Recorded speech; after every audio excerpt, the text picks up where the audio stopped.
Breaking news చూస్తున్నాం. Medchal MLA Mallareddy అరాచకాలు ఒక్కొక్కటిగా బయటపడుతున్నాయి.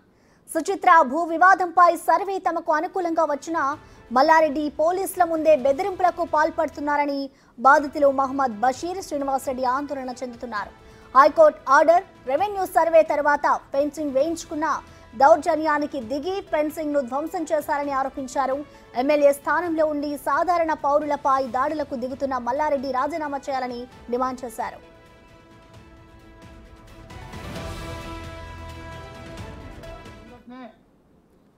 మిమ్మలను చంపేస్తే అడిగే నా కొడుకు లేడు, నువ్వేమనుకున్నావు మల్లారెడ్డి అంటే పూల మీద పాల మీద కాలేజీలు పెట్టినా. మరి సార్ కాలేజీలు పెట్టారు, పూల అమ్మారు, నిజమే పాల అమ్మారు, కానీ భూములు కూడా కబ్జాలు చేయమన్నారా సార్ మిమ్మల్ని అడిగి? నేను ఎందుకు చేసిన కబ్జా అని? మరి ఇదేంది కబ్జా? ఇప్పటి మీద నీ పేరు పాలమ్మిన మల్లారెడ్డి, పూలమ్మిన మల్లారెడ్డి అని ఉన్నది, కాలేజీలో మల్లారెడ్డి అని ఉన్నది, భూ కబ్జాల మల్లారెడ్డి అనే పేరు కూడా నీ మీద ఉన్నది. నేను చెప్పుడు కాదు, యావత్ తెలంగాణ లోపల అందరికీ తెలుసు.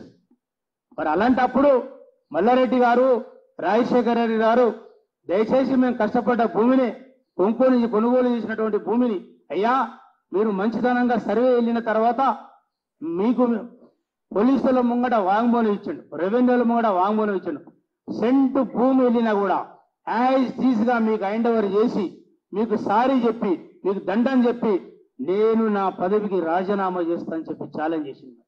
అయ్యా మల్లారెడ్డి గారు, నేను సూటిగా మా ఎలక్ట్రానిక్ మీడియా పాత్రికేయ సోదరుల ద్వారా దయచేసి మిమ్మల్ని మల్లారెడ్డి గారు, రాజశేఖర రెడ్డి నేను అడగదలుచుకున్నా, మీరు తక్షణమే మీరు తొడగొట్టుడు, పూలమ్ముడు, పాలమ్ముడు, కాలేజీలు పెట్టుడు కాదయ్యా, మీరు సీదా రాజీనామా చేయాలని చెప్పి సూటిగా నేరుగా ఇక్కడి నుంచి నేను డిమాండ్ చేస్తున్నా.